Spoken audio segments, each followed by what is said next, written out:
సంక్రాంతి పండుగ ప్రాముఖ్యతని మనకి వివరంగా చెప్పడానికి సాకేత్ వస్తున్నాడు మన ముందుకి. అందరికీ నమస్కారం. నా పేరు సాకేత్ ముల్లూరు. నేను ప్రసన్నం చదువుతున్నాను. నా గురుగారి పేరు సంతోష్ గారు. ఈ రోజు నేను చాలా అందమైన పండుగ గురించి చెప్తాను. ఆ పండుగ పేరు సంక్రాంతి. సంక్రాంతి రోజు సూర్యుడు మకర రాశిలోకి ప్రవేశిస్తాడు. దీనిని మకర సంక్రమణం అని అంటారు. సంక్రాంతి పండుగ ప్రతి సంవత్సరం జనవరి మాసం 14 లేదా 15 తేదీలో జరుపుకుంటారు. సంక్రాంతి పండుగ మనకు సంతోషం తెస్తుంది. పంటలు పండిన పొలాలు, రంగురంగుల గాలిపటాలు, ఇంటి ముందు అందమైన ముగ్గులు, మామిడి తోరణాలు, అమ్మా నాన్న తాత అవ్వ అందరూ కలిసి ఉండడం, ఇవన్నీ సంక్రాంతి పండుగలో మనం చేస్తాం. సంక్రాంతి అంటే అందమైన పంట పండుగ. రైతులు చాలా కష్టపడి నెల నెల పని చేస్తారు.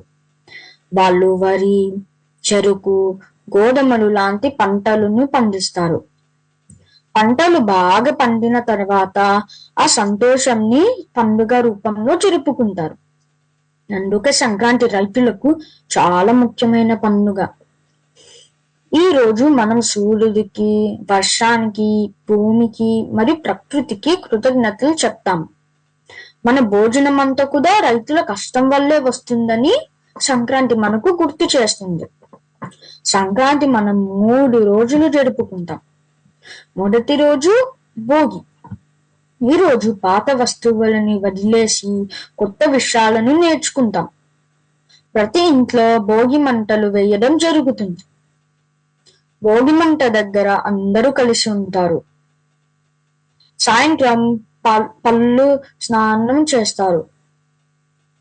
పిల్లలకు వాళ్ళ తల మీద రేగి పళ్ళు మరియు నాణ్యాలు వేస్తారు. ఇది పిల్లలకు ఆరోగ్యం మరియు శుభం కోసం చేస్తారు. రెండవ రోజు మకర సంక్రాంతి. ఈ రోజు మనం కొత్త బట్టలు వేసుకుంటాం. ఇంటి ముందు రంగురంగుల ముగ్గులు వేస్తాం. ఈ రోజు అమ్మ చాలా రుచికరమైన అరిసెలు, బూరెలు, సకినాలు, పాయసం లాంటి పిండి వంటలను చేస్తుంది. అందరం కలిసి భోజనం చేస్తాం. కుటుంబం అంతా ఒక చోట కలిసి ఉండడమే ఈ రోజుది ప్రత్యేకం. మూడవ రోజు కనుమ. ఈ రోజు ఆవులకు మరియు ఎద్దులకు పండుగ.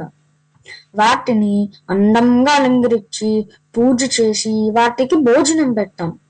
ఎందుకంటే అవి రైతులకు చాలా సాయం చేస్తాయి. సంక్రాంతిలో ఇంకొక అందమైన విషయం ఏమిటో తెలుసా? గాలిపటాలు. ఆకాశంలో ఎగిరే గాలిపటాలు చాలా అందంగా ఉంటాయి.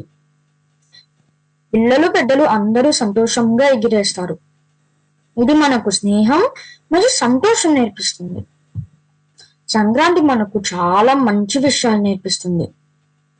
స్నేహితులతో గడపడం, కుటుంబాన్ని ప్రేమించడం మరియు ప్రకృతిని కాపాడుకోవడం. చివరిగా మీరు సంక్రాంతి పండుగ బాగా జరుపుకున్నారని ఆశిస్తూ మీ జీవితంలో ఎప్పుడూ సంతోషం మరియు శాంతి ఉండాలని కోరుకుంటున్నాను. ధన్యవాదాలు. సాకేత్, చాలా బాగా చెప్పావు సంక్రాంతి గురించి. అలాగే ఆ పండగ యొక్క ముఖ్య ఉద్దేశం, ఇంకా మనం నేర్చుకోవాల్సిన మంచి విలువలు అన్ని ప్రస్తావించావు. నువ్వు చెప్తుంటే ఒకసారి ఊరికెళ్ళి పండగంతా జరుపుకొని వచ్చినంత అనుభూతిని మాకు కలిగించావు నీ మాటల్లో. ధన్యవాదాలు. తర్వాత